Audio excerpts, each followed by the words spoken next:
Normalmente no inicio con el título, pero hoy se les voy a dar el título desde el principio.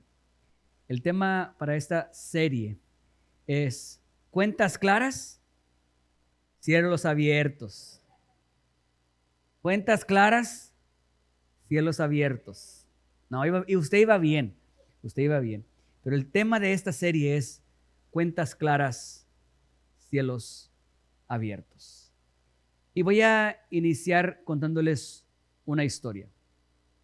Cuando yo era un chamaco, hace unos cuantos años atrás, por ahí en la parte final de los 90s, cuando yo era un chamaco, vivía con mis abuelitos. Mis abuelitos tenían una tienda, allá le llamaban una tienda, una miscelánea, le llamaban, una miscelánea. Tenían un poquito de todo lo que se necesitaba, en lugar de que la gente tuviera que esperar hasta el día del tianguis o el mercado, todo eso, iban a esas tiendas y se agarraban un poquito nada más.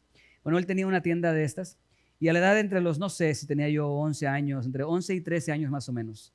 No hacía esto él muy seguido, pero de repente, allá a la larga, me dejaba encargado a mí y él se iba, salía. Imagínense, un chamaco. Y a mí me fascinaban esos días, o sea, me encantaba cuando él me dejaba encargado a mí. Y hay dos razones específicas por las que me encantaba eso.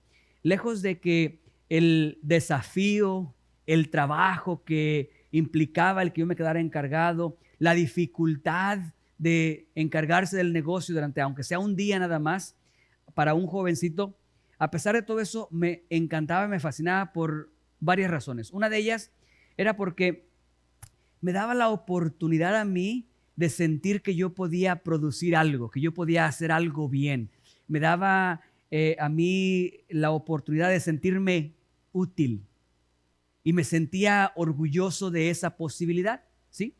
La otra razón por la cual me encantaba esto es porque abría la posibilidad, o sea, daba puerta a que mi abuelito se sintiera orgulloso de mí, de que al final del día él regresara y estuviera contento porque yo atendí bien el negocio y porque las cuentas estaban bien, las cuentas estaban claras y todos estábamos contentos y eso me fascinaba.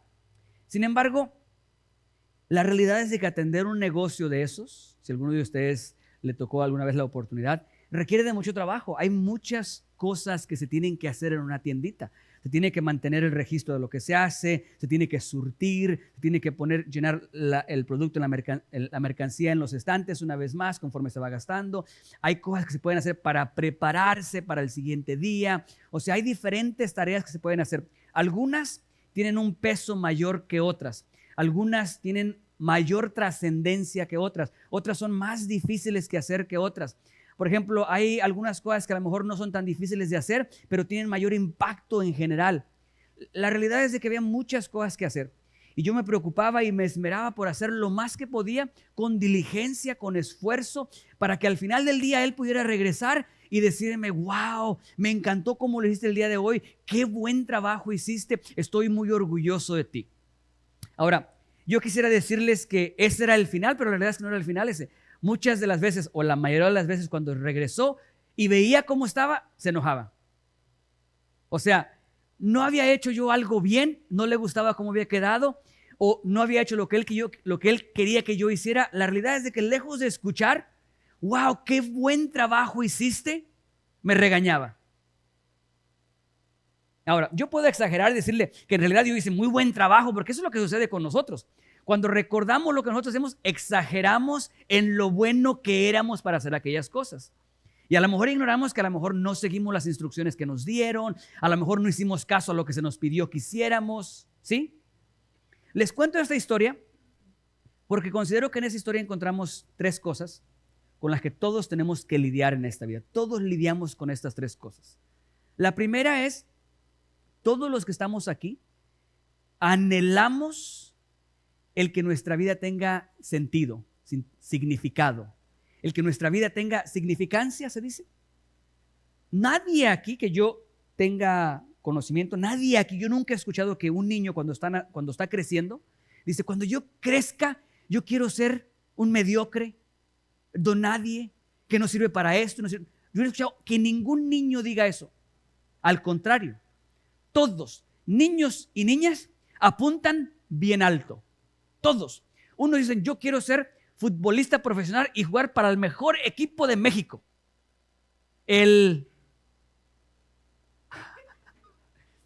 No nos vamos a poner de acuerdo. Entonces vamos a dejarlo así, para el mejor equipo de México. Y así tú le pones el que tú crees que sea. Dice, yo voy a jugar para el mejor equipo. Yo quiero ser doctor, yo quiero ser doctora, yo quiero ser profesor, yo quiero ser abogada, yo quiero ser... O sea, cada uno de estos niños crece y tiene grandes metas y grandes... Todos buscamos tener significancia en nuestra vida, ser significantes, ser impactantes, tener la posibilidad de hacer algo y hacerlo bien. Todos buscamos eso. Nadie dice, yo me voy a casar para después divorciarme. Nadie dice eso. Todos buscamos el ser impactantes y trascender en la vida, ¿correcto? Todos tenemos que lidiar con eso. Así como yo me sentía muy contento de que se me diera una responsabilidad, todos anhelamos eso. Aunque a veces no tengamos las palabras para describirlo correctamente, todos los que estamos aquí anhelamos la responsabilidad. A todos en algún momento dado nos gustó cuando nuestros padres llegaron y nos dijeron, tú eres el encargado, es tu responsabilidad. Porque eso, ¿sabes qué hacía? Nos elevaba, nos ponía en una posición donde ahora somos importantes y somos capaces y somos impactantes. ¿Correcto? Entonces, todos tenemos primero el anhelo de tener significancia, de ser significantes. La otra razón por la cual me encantaba a mí esta posibilidad era porque todos tenemos el deseo de ser aprobados. Todos los que estamos aquí queremos ser aprobados. Y eso no termina cuando somos niños, porque es muy común que el niño busque la aprobación del padre, que la niña busque la aprobación del padre, de la madre. Eso es muy común. Pero lo que es una realidad que a veces nosotros ignoramos es que nosotros crecemos y buscamos, aún después de grandes, la aprobación. Yo sé de personas ya grandes, hombres ya grandes, que viven frustrados porque su padre nunca les dio aprobación. Ya grandes, he escuchado la historia de un hombre en cama, ya grande, 40 y tantos años, frustrado porque su padre nunca fue a ver un partido de fútbol de él. Estaba siempre ocupado. Nunca fue y le dijo, mijo, estoy muy orgulloso de ti. Realmente eres alguien especial. Nunca escuchó sus palabras. Frustrado por eso, aún hasta una edad grande. Entonces, todos buscamos el poder tener impacto en la vida, el poder realmente trascender en la vida, tener significado en nuestras vidas.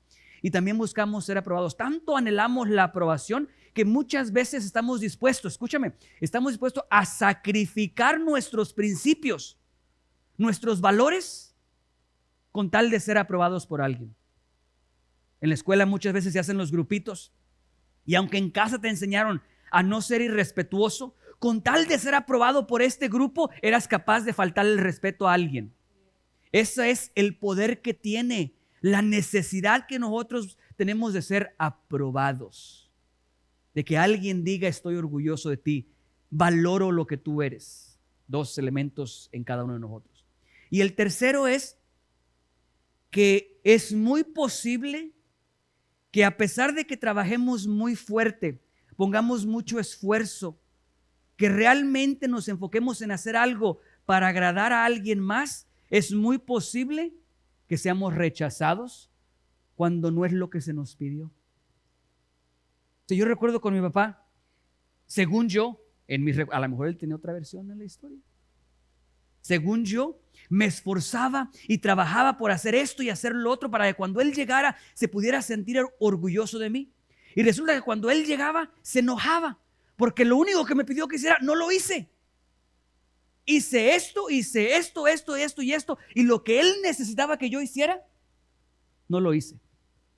Y se molestaba. Lejos de decirme, gracias porque hiciste esto que no necesito que hagas.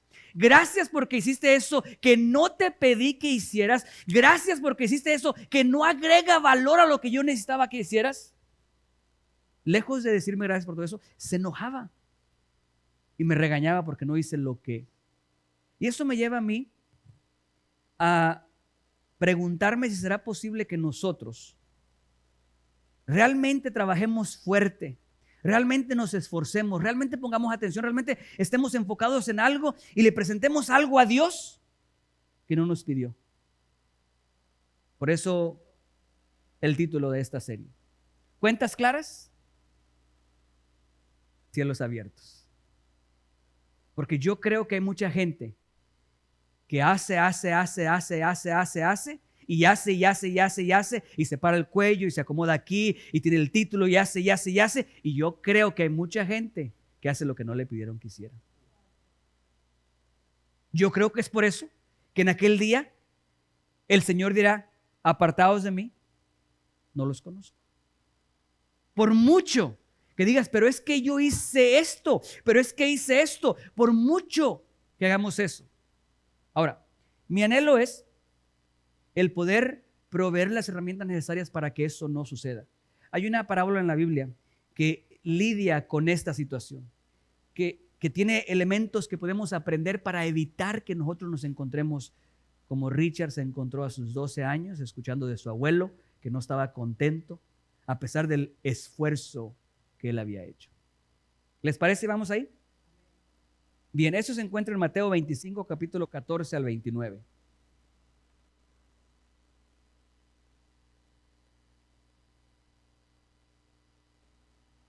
¿Lo tienen?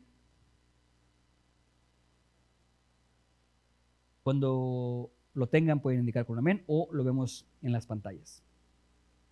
¿Les parece? Leemos. Porque el reino de los cielos es semejante a un hombre que yéndose lejos llamó a sus siervos y les entregó sus bienes. Dice la Biblia que a uno le dio 5, a otro le dio 2, a otro le dio 1, a cada uno le dio conforme a sus capacidades. Y luego se fue lejos. Si continuamos leyendo, usted puede ver que el que tenía 5 fue, negoció y los convirtió en ¿cuántos?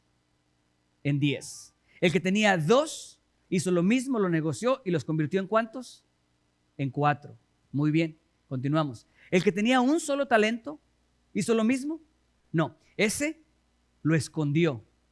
Fue y cavó en la tierra y escondió el dinero de su señor. Seguimos leyendo. Después de mucho tiempo, vino el señor de aquellos siervos y arregló cuentas con ellos. Miren la importancia. Cuentas claras, cielos abiertos. Porque usted puede tener dinero, puede entregarle dinero a Dios, o sea, entregarle algo a Dios de regreso y aún así no tener acceso al reino de los cielos. Llegando el que había recibido 5 talentos, trajo otros 5 y 5 talentos, diciendo: Señor, 5 talentos me entregaste, aquí tienes, he ganado otros 5 talentos sobre ellos.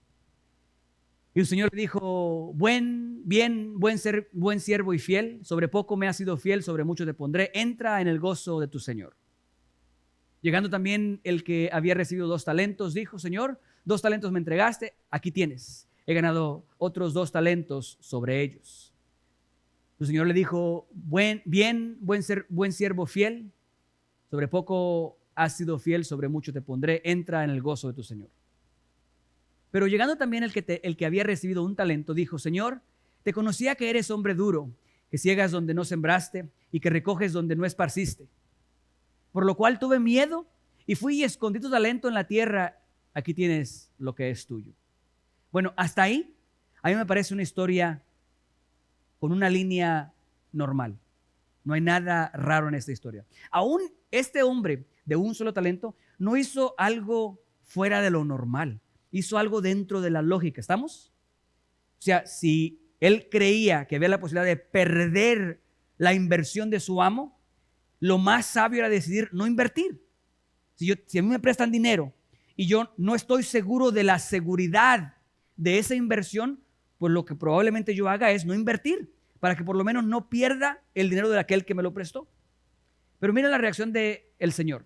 Respondiendo, el Señor le dijo: siervo malo y negligente, ¿sabías que ciego donde no sembré y que recojo donde no esparcí? Por tanto, debías haber dado mi dinero a los banqueros y al venir yo hubiera recibido lo que es mío con los intereses. Quitadle pues el talento y dadlo al que tiene 10 talentos. Yo me imagino yo, estaba enojado y le arrebató el talento. Venga. Y se lo dio a los otros.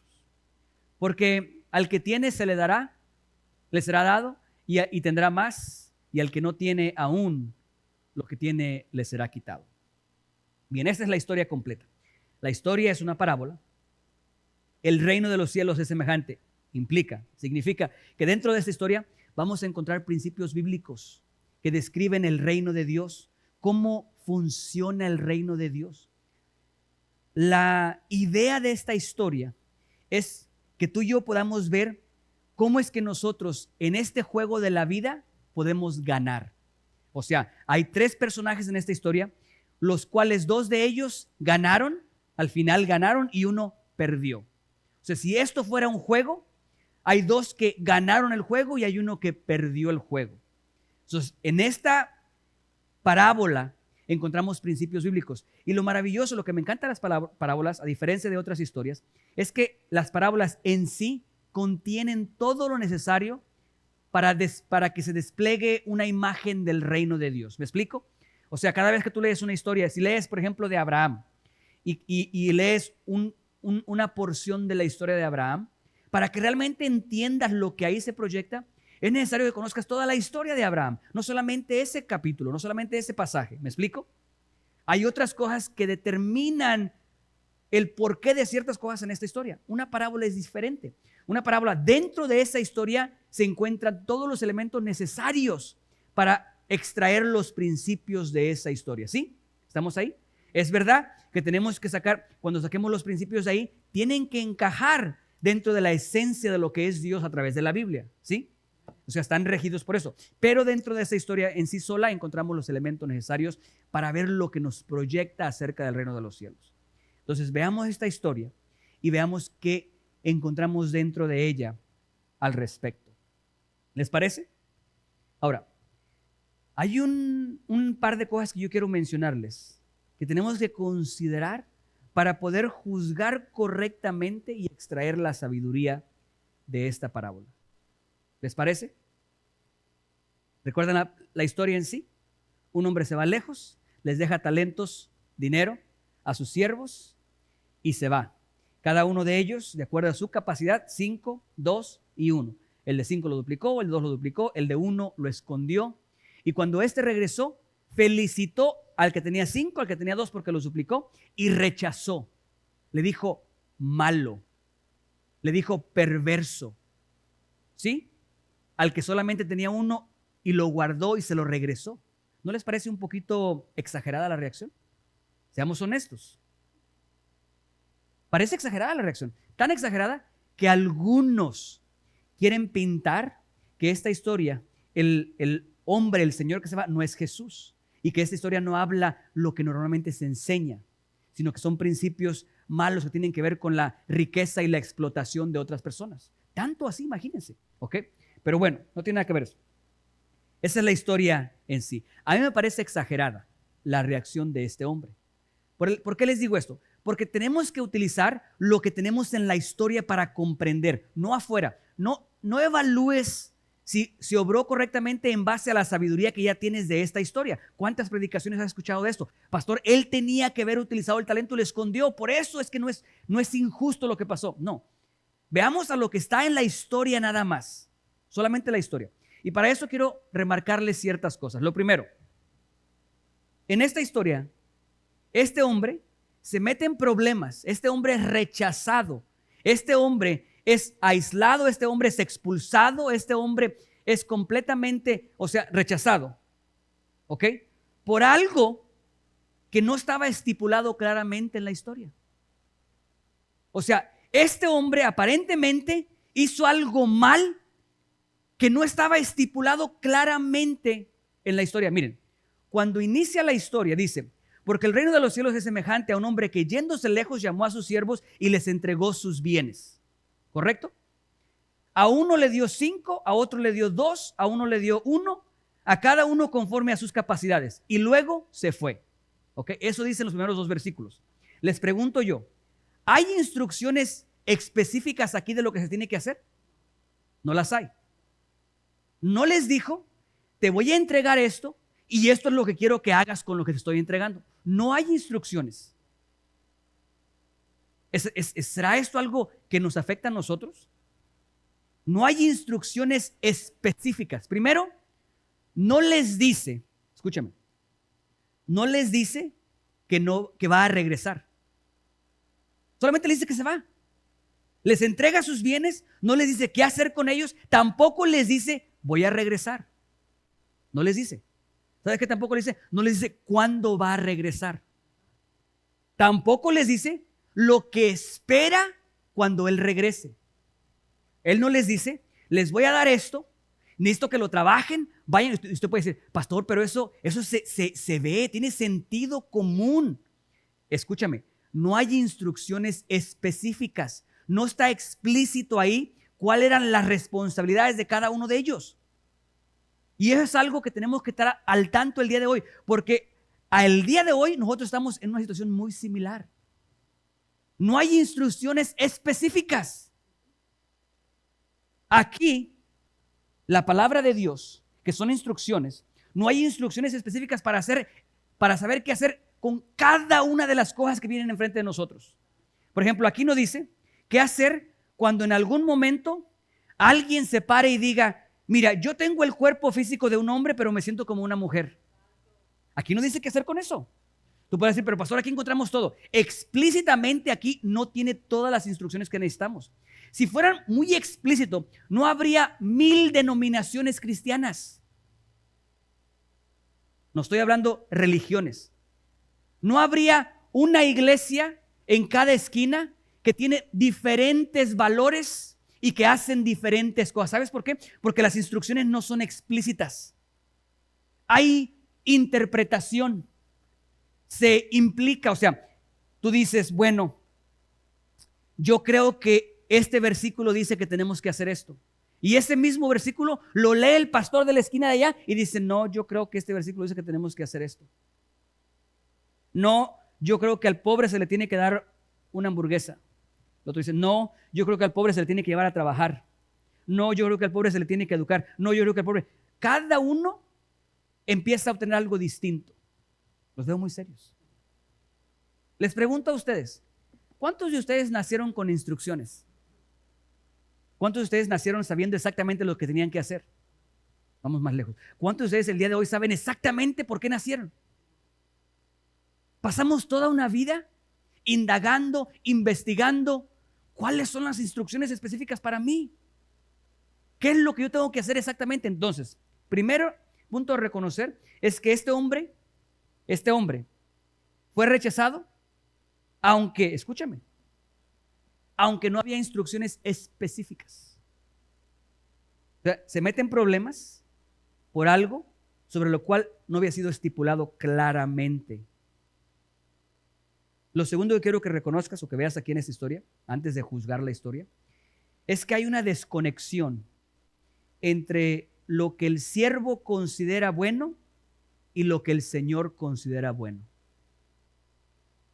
O sea, son diferentes cosas. Hay una desconexión entre lo que uno piensa que es importante y entre lo que el otro piensa que es importante. Cuando yo estaba trabajando en la tienda con mi abuelito y él se iba, yo hice lo que yo creía que era importante y me esforcé y di lo mejor de mí. Y trabajé y sudé y hice todo lo que yo podía hacer porque creía que era lo bueno para hacer. Y resulta que llegó él y no lo consideró así. ¿Están escuchando? Lo que este hombre considera bueno, el Señor no lo consideró bueno. Les pregunto, menciónenme algo malvado que hizo este hombre, el siervo. ¿Qué de lo que hizo él fue malvado? Que tú puedas ver. Una vez más, no te apoyes en el que ya sabes el final de la historia y por qué fue reprendido. No. Dentro de lo que tú ves hasta donde llega la historia en ese momento, pregunto yo, ¿qué fue lo malvado que este hombre hizo para que el Señor lo llamara malvado a él? Perverso. ¿Qué fue lo que hizo él mal? Porque lo que yo sepa, no se robó el talento. No se lo robó. ¿O sí se lo robó? No se lo robó. Que yo sepa, no despilfarró. No despilfarró el dinero. No fue y lo malgastó. No fue y se emborrachó con ese dinero. No fue y se compró una casa con ese dinero. No fue e hizo algo malo con ese dinero. No.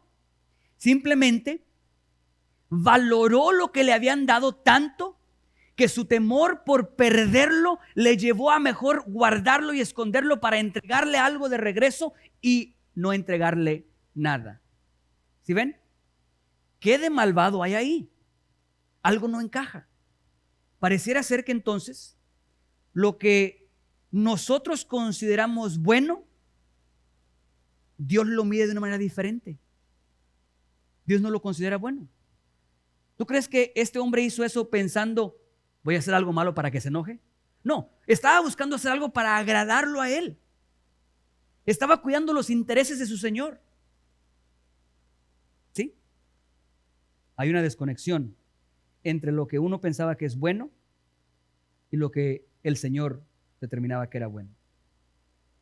Y la tercera cosa que quiero que veas en esta historia es que no te puedes justificar en que no había instrucciones explícitas. Vas a recibir castigo si no haces lo correcto. Están muy callados. No parece justo, ¿verdad? ¿No parece justo que no te den instrucciones explícitas y que aparte de que no te dieron instrucciones explícitas, en pocas palabras, no sabes exactamente lo que tienes que hacer, que es correcto, y que encima de eso, si no haces lo que tienes que hacer, que no era muy claro para empezar, vas a recibir castigo? Eso lo encuentras en esa historia. Este hombre no tenía instrucciones explícitas. Tú puedes decir, pero pastor, se da a entender, si realmente nos pudiéramos justificar en eso, al final no estaríamos experimentando lo que ese hombre está experimentando. No fue rechazado. Si realmente lo que nosotros decimos tiene sentido, este hombre no sería rechazado, no sería expulsado, y fue expulsado. Esto representa el reino de los cielos, que dice que si no tienes instrucciones muy claras sobre lo que tienes que hacer exactamente, que es considerado correcto, aún así vas a ser juzgado si no haces lo correcto.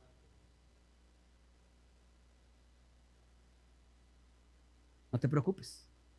Para eso es este mensaje. Para poder decirte o darte las herramientas necesarias para que no seas este siervo que no hizo lo que tenía que hacer. No hizo lo correcto. Para eso es este mensaje, para poder proveerte lo necesario. Bien. En caso de que no tengas tus cuentas claras el día de hoy, a través de este mensaje, de esta serie, mi anhelo es que empieces a poner tus cuentas claras.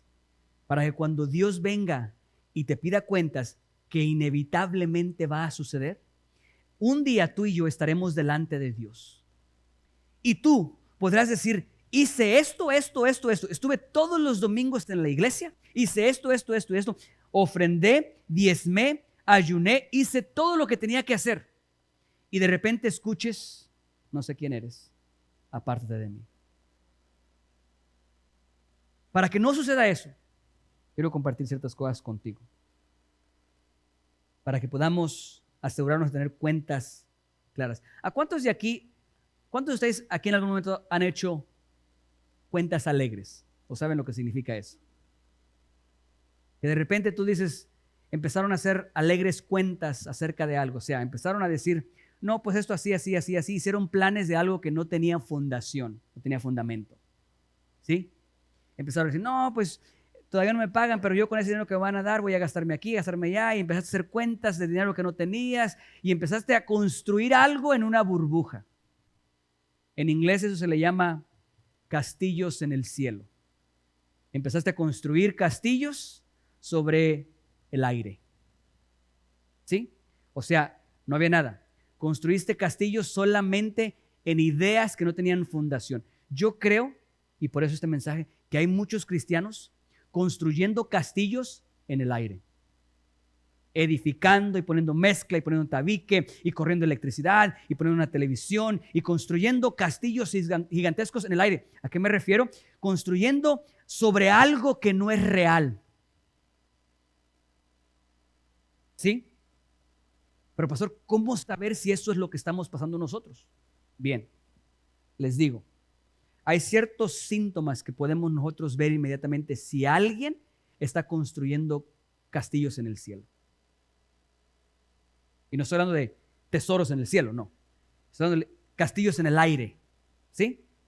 Miren, esta es una de las cosas que tú puedes ver. Esto es cuando tú le das a Dios lo que tú crees que Él quiere. ¿Ok? Cuando tú le das a Dios lo que tú crees que Él quiere. Y yo entiendo que esta frase es demasiado amplia. Y te voy a decir a qué me refiero. Porque nosotros siempre le vamos a dar a Dios lo que nosotros creemos que Él quiere. Siempre. Pero ¿cómo saber si son castillos en el aire o son realmente castillos sobre la roca que es Cristo? ¿Sí? ¿Cómo saber eso? Bueno, si tú le das a Dios lo que tú crees, pero no lees la Biblia, tú probablemente estés construyendo castillos en el aire. O sea, tú le estás sacrificando a Dios lo que tú crees, pero no lees la Biblia. ¿Cómo entonces tú construyes la idea de lo que tú crees que Dios quiere? ¿Están conmigo? Si tú le estás dando a Dios lo que tú crees que Él quiere, pero no oras, o sea, esos son síntomas muy serios. Porque tú puedes estar en la iglesia, puedes asistir a la iglesia, puedes cantar, puedes orar, pero si tú no lees la Biblia, si tú no oras, si tú no ayunas, si tú no buscas de Dios, aparte del momento en el que te encuentras en la iglesia, lo que tú generas y construyes la idea de lo que Dios es, no viene de la fuente correcta. Solo hay una fuente que es correcta para la formación de nuestras ideas de Dios, y es este libro. Miren, cuando tú lees la Biblia, algo dentro de ti empieza a ser modificado, las cosas empiezan a cambiar, empiezan a ser corregidas ideas que no son correctas. Estaba leyendo el otro día yo en Hechos, los primeros capítulos de Hechos, cuando la persecución sobre los discípulos. Ellos hacían milagros, los metían a la cárcel, los maltrataban, los golpeaban, los amenazaban, le decían, deja de hacer cosas en el nombre de Jesús, deja de andar hablando en el nombre de Jesús. ¿Y sabes qué decían ellos después de que los liberaban golpeados, maltratados? Decían, gracias Dios por permitirnos a nosotros padecer por causa de ti. O sea, si tú lees eso y no te modifica tu manera de pensar, ¿a qué me refiero eso? Que dejes de estar esperando que la gente te apapache, que la gente hable bien de ti, que la gente te eleve, que la gente diga esto. O sea, si eso no te modifica, entonces tendrás la idea errónea de Dios. Si tú crees que el que tú seas un seguidor de Dios significa que no va a haber opresión, no va a haber dificultad, no va a haber desafíos sobre tu vida, no tienes una idea correcta de Dios y no le darás lo que Él realmente quiere. Si no leemos la Biblia, si no indagamos, si no escuchamos de Dios, si no oímos su palabra, ¿sabes lo que sucede? Nos pasa lo mismo que le pasó al pueblo de Israel. El pueblo de Israel le estaba dando a Dios lo que ellos creían que Dios quería. ¿Recuerdan cuando Moisés estaba arriba? Ellos se acercaron con Aarón y le pidieron que les hiciera un becerro. Pero no le dijeron, queremos que nos hagas un ídolo. No le dijeron, queremos que nos hagas una imagen para ser idólatras. No le dijeron eso. Le dijeron, el día de mañana vamos a adorar a Jehová. Eso es lo que dijeron. Va a haber fiesta a Jehová. ¿Estás escuchando? Cuando nosotros no tenemos una rienda a nuestras vidas, cuando no tenemos algo que nos sujete nuestros pensamientos que de repente quieren volar a lugares que no deben, cuando no tenemos rienda sobre nosotros, empezamos a generar ideas de Dios que no son correctas y le empezamos a dar a Dios lo que creemos que Él quiere y no lo que realmente Él quiere. ¿Quién produce el querer como el hacer en nosotros? Dios. El Espíritu Santo, Dios, Él es el quien hace que queramos y que hagamos algo, ¿correcto? Pero si no leemos, si no oramos, si no escuchamos su voz, entonces las ideas que lleguen por aquí, aunque no sean de Él, vamos a querer hacer y eso le vamos a querer ofrecer a Dios. Entonces, darle a Dios lo que creemos que Él quiere es Es un síntoma de estar construyendo castillos en el aire. Generar ideas y trabajar sobre esas ideas que no tienen fundamento. La segunda, creer que el no hacer cosas malas es lo que Dios busca de nosotros. Esa está un poco confusa. El creer que el no hacer lo malo es lo que agrada a Dios. Regresamos con este hombre otra vez. Les pregunto, ¿hizo algo malo este hombre? ¿Algo perverso? No, no hizo algo perverso. Y sin embargo, fue juzgado y fue rechazado. ¿Por qué lo llamó malvado? Y eso es algo que nosotros tenemos que ver aquí. Porque nosotros tenemos una medida distinta de la que Dios usa. Nosotros queremos medir la santidad de alguien en base a las cosas malas que no hacen. Y Dios no mide la santidad de alguien en base a las cosas malas que no hacen. Porque la Biblia está llena de mentirosos, asesinos, traidores, idólatras, necios. Entonces Dios no mide la santidad en base a lo malo que no haces. Tiene una medida diferente. Es por eso que este hombre es juzgado como malvado, porque no es juzgado en base a lo malo que hace, sino es juzgado en base a lo bueno que no hace. La medida de Dios para la santidad no está basada en las cosas malas que haces. Está basada en las cosas buenas que no hacen. Escucha la definición de santidad. La definición de santidad no es dejar de hacer lo malo. La definición de santidad es apartados. Una función específica. No es para cualquier cosa. Tu función, tu razón de ser, tu manera de existir, la razón por la cual tú vives es para una razón específica. Eso es la santidad. Eres apartado. Miren lo interesante que es esto.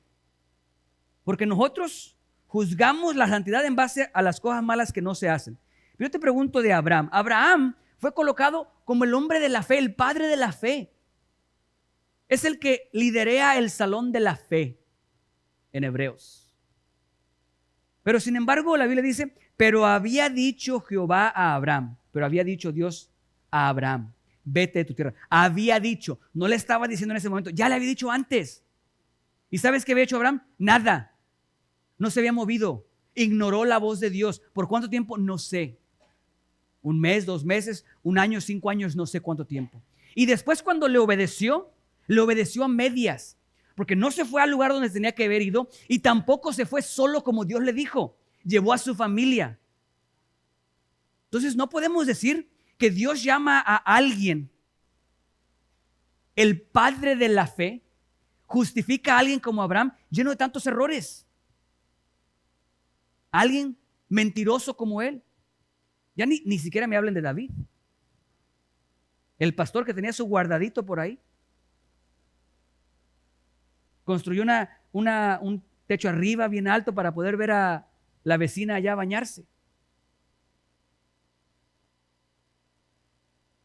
De ese hombre, escúchame, a ese hombre Dios llamó a alguien con el corazón conforme al corazón de él. ¿Estás escuchando esto? La medida de Dios, la manera en la que Dios juzga lo bueno y lo malo es completamente diferente a lo de nosotros. Nosotros juzgamos si alguien es santo o no en base a las cosas malas que ya no hace. Entonces, para nosotros, puede haber en la iglesia alguien que no fuma, no toma, alguien que no dice malas palabras, que está ahí y viene a la iglesia y diezma y hace esto y otro, y nosotros lo consideramos y es alguien santo. Y mientras que Dios puede encontrar a alguien que todavía dice malas palabras, que de repente se le debilita el asunto y se echa un traguito con los amigos y va por allá y de repente esto, lo que sea, y nosotros juzgamos a este como santo y a este como pecador. Y no sabemos si el día de mañana Dios venga y a este rechace y a este le deje entrar. ¿A qué me refiero? Que probablemente nosotros no vemos, pero es posible que alguien que no bebe, que no toma, que no hace esto, está sentado en un llamado de Dios y no se mueve, no obedece el llamado de Dios. Va a la iglesia, canta, exalta a Dios, ora, ayuna, pero escuchó el llamado de Dios hace 5 años y sigue sin mover un solo dedo al respecto del llamado de Dios. Mientras que tienes a otro acá que es mal hablado, se le salen malas palabras todavía, pero en el momento que escuchó el llamado de Dios, emprendió el camino, esperando que en el proceso Dios limpie esa boca, le quite el deseo del alcohol, le quite las ganas del tabaco y esto, lo que sea, y empieza a emprender el camino. Y mientras nosotros lo vemos como un pecador, Dios está agradado de esta persona. Pastor, ¿qué estás diciendo? Que Dios le agrada a un hombre que todavía bebe, que todavía toma. Estás una vez más errando en lo que Dios, la manera en la que Dios mide, en lo que Dios valora como bueno y como malo.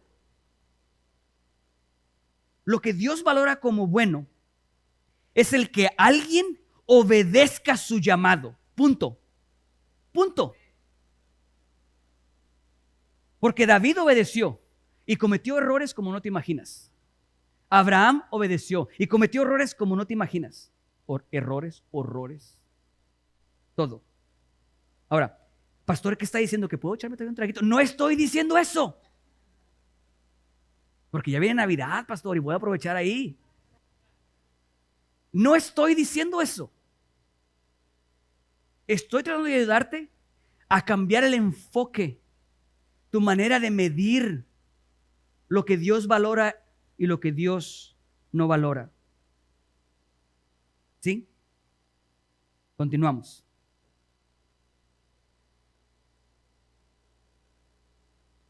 Tal vez esto ayude. ¿Cuántos conocen a Hugo Sánchez? ¿Se les hace familiar? ¿O el Mágico González? Bueno, no, el Mágico González no, porque no es un buen ejemplo para lo que quiero hacer. Vamos a hablar de Hugo Sánchez. ¿Okay?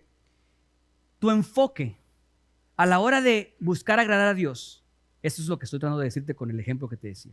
Tu enfoque a la hora de buscar agradar a Dios nunca debe de ser las cosas que no debes hacer, lo que es considerado malo, que no debes hacer. Ese nunca debe de ser tu enfoque. Imagínate a Hugo Sánchez. ¿Cuántos creen que Hugo Sánchez es el mejor jugador que ha habido en México? Más o menos. O piensa en el que tú quieras, el mejor jugador que ha habido en México. ¿Okay? ¿Tú crees que esta persona, a la hora de enfocarse a lo que quería conseguir, su enfoque fue: no puedo tomar, no puedo fumar, no puedo comer comida chatarra? ¿Y por qué menciono esas cosas? Un atleta que quiera ser el más exitoso en el alto rendimiento es un atleta que no puede tomar alcohol, no puede fumar, no puede desvelarse, tiene que dormirse temprano, tiene que comer de una manera saludable, ni siquiera tomar soda. Nada de eso. Tienen que tener una vida bien restringida. Te digo esto. Digo porque suena mucho a todas las restricciones que Dios tiene para sus hijos. Pastor, ¿dónde dice la Biblia que no puedo ver novelas? ¿Dónde dice la Biblia que no puedo echarme un traguito? ¿Dónde dice la Biblia? Todas las restricciones que muchas veces están. Escúchame, si tu enfoque es lo que no debes hacer en lugar de lo que tienes que hacer, hay un problema. Hay un problema. Tu enfoque nunca debe de ser lo que no debes hacer. ¿Tú crees que Hugo Sánchez en su mente, o Messi, o Michael Jordan, o quien tú quieras, tú crees que en su mente ellos estaban enfocados en que no podían tomar, no podían fumar, en que no podían comer comida chatarra, en que no podían desvelarse, en que no podían esto, no podían lo otro, en el que mientras sus amigos iban de parranda ellos tenían que estar haciendo ejercicio? ¿Tú crees que ellos se estaban enfocando en lo que no podían hacer, o su único enfoque era exclusivamente lo que podían hacer? ¿Están conmigo? ¿Cómo nosotros podemos cambiar esa mentalidad? Deja de enfocarte en lo que consideras que no puedes hacer y enfócate en lo que tienes que hacer. Tu premio no está en que dejes de hacer estas cosas, no. Tu premio está en que hagas lo que Dios te mandó. Tu recompensa. No te estoy diciendo que está bien que hagas cosas malas mientras hagas lo bueno, no. Te estoy diciendo que si obedeces el llamado de Dios y haces lo que Él te llamó, siempre habrá un conflicto con las cosas malas y aprenderás a odiarlas. Dios las removerá de tu vida. Si tu enfoque es ser un instrumento de Dios y tu lengua todavía te traiciona, que te salen malas palabras, pero te estás concentrado y estás enfocado en obedecer al llamado de Dios, habrá un conflicto constante. Entenderás que una no va con la otra y tarde o temprano Dios empezará a remover cosas, a quitar cosas de tu vida y llevarás una vida santa entregada a Él. Pero tu enfoque no puede ser todo lo que no puedes hacer, tu enfoque tiene que ser lo único que Dios te ha llamado a hacer. Y lo demás se va a ir cayendo por su propio peso. ¿Ya tienen hambre? No. Bien, voy a concluir con este pensamiento. Con tal de que nosotros no seamos uno de esos siervos que sea rechazado, sino que logremos escuchar, bien, buen siervo y fiel. Podemos escuchar esa parte o esa frase de parte del Señor. Termino con este pensamiento. A pesar de que en la historia encontramos dos tipos de personas, me refiero a dos tipos de personas porque hay dos siervos que produjeron, hay dos siervos que tuvieron ganancia y hay un siervo que no tuvo ganancia. ¿Sí? Hay dos tipos de personas. Aquellos que invierten lo que Dios les ha dado, lo multiplican y ganan. Y según esta historia, hay aquellos que no invierten lo que Dios les ha dado y como consecuencia pierden y son rechazados.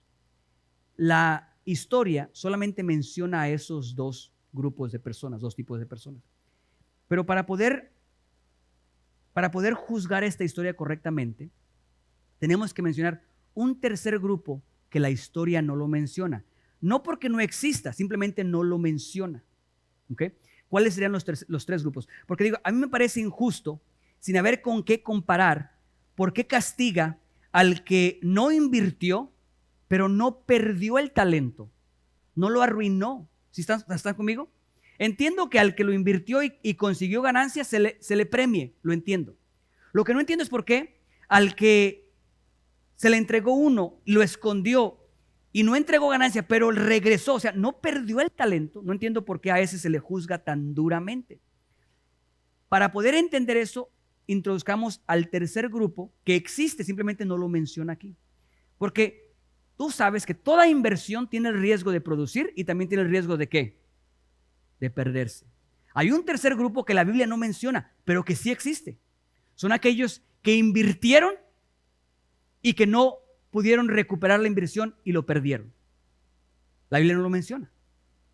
Pero existe, claro que existe. Toda inversión tiene el riesgo de perderse en su totalidad. ¿Correcto? ¿No? ¿Los veo muy convencidos? Sí. ¿Están bien con el tercer grupo? Bien. Tres grupos. El primero, los que invirtieron y se les multiplicó lo que invirtieron. O sea, les fue bien. Segundo grupo, los que escondieron la inversión y a esos les fue mal, perdieron, porque se molestó el Señor, porque los maltrató, porque los expulsó, porque los rechazó.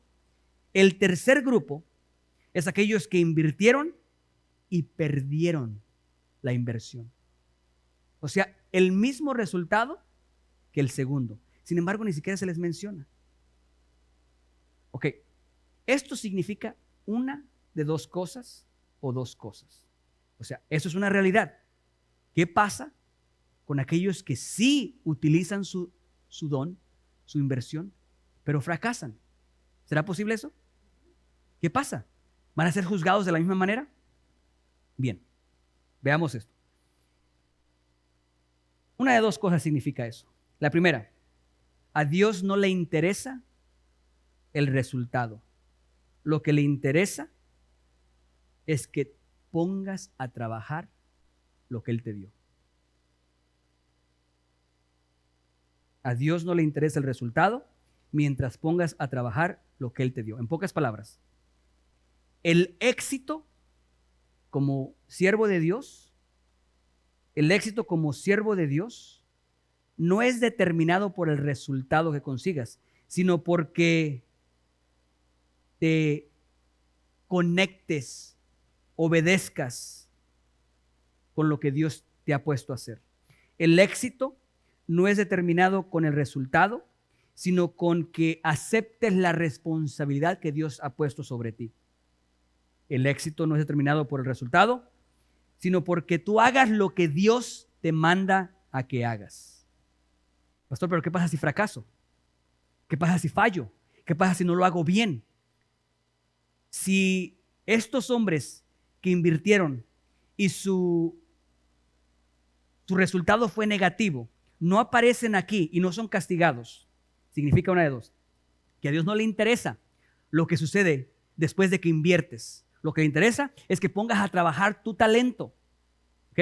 Es lo que le interesa nada más. Y yo les podría preguntar, pastor, ¿tiene base bíblica eso? Pues pudiéramos regresar y observar. Si Abraham cometió errores, se equivocó. Moisés ni siquiera entró a la tierra prometida. Hebreos menciona de aquellos que creyeron en la promesa, la abrazaron y murieron sin recibir las promesas. Y sin embargo, entraron al libro o al capítulo considerado como el Salón de la Fe. Dios no los rechazó, los aceptó, los tiene como héroes. Entonces hay bases bíblicas para pensar eso. Pero más allá de eso, hay una segunda razón por la cual yo creo, una de las dos o las dos. No está ese tercer grupo ahí. La tercera es, si tú pones a trabajar lo que Dios te da, inevitablemente va a producir. No hay manera de que fracases. Una de dos: o a Dios no le interesa el resultado, y yo creo que es cierto. Y número dos, si pones a trabajar lo que Dios te dio, inevitablemente tendrás éxito. Yo creo que por eso a Dios no le interesa el resultado. Porque Él sabe que si pones a trabajar lo que Él te dio, inevitablemente es una garantía, es una certeza que va a suceder. Porque no eres tú el que lo hace. No era Moisés el que iba a liberar al pueblo de Israel, era Dios a través de Moisés. Moisés solamente iba a ser el instrumento de Dios. Hay una garantía del 100% que si tú inviertes, que si tú trabajas en lo que Dios te ha dado, vas a tener éxito. Porque no eres tú el que sostiene esa empresa, es Dios. Yo entiendo que nos da temor, que nos da pavor el aventarnos a lo desconocido. Entiendo que sea así. Pero por favor, el día de hoy escucha. Hay garantía. Si Dios te llamó a algo, Él lo va a cumplir. Él es fiel. Él va a cumplir cada una de las cosas que Él dijo. No las que tú crees que Él dijo. Las que Él dijo sobre tu vida se van a cumplir cada una de ellas. Una garantía. Si tú inviertes lo que Dios ha puesto en tu vida, nunca vas a perder. Nunca vas a perder. Una garantía. Quiero animarles el día de hoy, cada uno de ustedes. En el principio de esta historia, sí menciona que a cada uno de sus siervos les entregó algo. Todos los que estamos aquí tenemos algo. Todos tenemos algo. Todos tenemos algo y hay implicaciones, o se implica, perdón, mejor dicho, se implica que algo tenemos que hacer con eso, tal y como ese hombre. No hay instrucciones específicas, pero todos tenemos algo. Todos tenemos algo que hacer. Algo que, por cierto, es multiplicable. Entiendo que hay disparidad en todos los aspectos. Hay disparidad en el dinero. Hay gente que tiene mucho dinero y hay gente que no tiene dinero. Hay gente que tiene mucha sabiduría y hay gente que no tiene sabiduría. Hay gente que habla mucho y hay gente que no habla nada. Todo. Hay disparidad en todo. Pero lo que me encanta es de que todo lo que Dios nos dio, todo lo que Dios nos dio, es multiplicable. Todo es multiplicable. Si alguien no tiene sabiduría, ¿qué? Pídala. Pídala. Y cuando la pidas, haz algo al respecto también. No solamente ores y digas, Señor, dame sabiduría. Otro día, Señor, dame sabiduría. Agarra un libro. Aprende algo. Escucha un consejo. Pregúntale a alguien. Pide sabiduría y muévete. Pide sabiduría y muévete. ¿Quieres que Dios multiplique tus finanzas? Pide que Dios multiplique tus finanzas y luego muévete. Si te hablan para trabajar Y no es domingo. Diles, claro que sí, claro que sí. Horas extras, claro que sí. Tiempo extra, claro que sí. ¿Sí? Bien. Todos tenemos algo. Todos tenemos algo. Y todo lo que tenemos siempre es multiplicable. Entonces, te digo, empieza a enfocarte en lo que Dios te ha dado para hacer y deja por un momento de enfocarte tanto en lo que no tienes que hacer. Deja que el que inicies esa emprenda o el que emprendas ese viaje empiece a modificar tu manera de vivir. ¿Qué tienes en tus manos el día de hoy? Porque no vas a ser juzgado en las cosas que no haces. No vas a ser juzgado en las cosas malas que no haces. No vas a ser juzgado en las cosas malas que no haces. Porque aquí todos los que estamos aquí hacemos una u otra cosa mala. Yo me voy a manejar solo aquí nada más. Dije, oye, nomás yo, entonces. Otra vez. Todos los que estamos aquí hacemos una u otra cosa mala. La Biblia dice que hay 3 tipos de hombres: necio, bueno y malo. ¿Okay? Podemos nosotros ser buenos, pero hay áreas en nuestras vidas en las que somos necios, que Dios sigue moldeando, trabajando. Lo que tienes en tus manos, escúchame, el talento y por qué este hombre fue juzgado. Nosotros creemos que el valor está en el talento, dijo el hermano Mike en el servicio de inglés. Cuando nosotros utilizamos el dinero para bendecir a Dios, lo que bendice a Dios no es el dinero. Lo que bendice a Dios es lo que hacemos con el dinero. ¿Sí? Y yo creo que el talento es exactamente lo mismo. Lo que bendice a Dios no es que tanto brillo le saques a tu talento. Lo que bendice a Dios, lo que valora a Dios, no es el maravilloso talento y la maravillosa habilidad que puedas tener. No. Lo que bendice a Dios es que ese talento se ponga a trabajar. Eso es lo que a Dios bendice, eso es lo que Dios valora. Por eso es que encontramos gente que de repente es mal hablada, que de repente tiene esto y tiene un impacto maravilloso en las cosas que hacen. ¿Saben por qué? Porque han puesto a trabajar su talento. Y nosotros podemos criticarlo porque se les sale una mala palabra, podemos criticarlo porque tiene algunos malos hábitos, pero la realidad es que están realmente haciendo el trabajo de Dios. Pastor, ¿cómo puedes decir que un hombre que dice malas palabras está haciendo el trabajo de Dios? Te digo que habrá hombres que digan malas palabras que estén mejor parados con Dios que hombres que vayan a la iglesia y nunca digan una sola mala palabra, pero no obedezcan el llamado de Dios.